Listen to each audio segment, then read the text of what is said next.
Hi everyone, आज के इस लेसन में हम सीखने वाले हैं स्पोकन इंग्लिश, वो भी रोमन इंग्लिश के साथ। तो दोस्तों, अगर आप हमारे चैनल पर नए हैं तो हमारे चैनल को कर लीजिए सब्सक्राइब इसी तरह की मज़ीद इन्फॉर्मेटिव वीडियोस के लिए।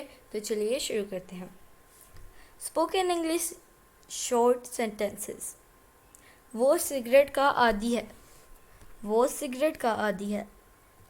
ही इज़ एडिक्टेड टू स्मोकिंग। क्या खुशबू है, क्या खुशबू है। What a fragrance। खुशबू को कहते हैं फ्रेगनेंस। क्या तुम्हारे पास दिमाग नहीं है, क्या तुम्हारे पास दिमाग नहीं है। Do you not have brain।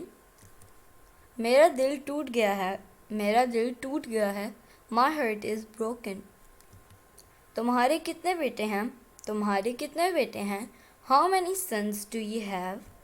How many sons do you have।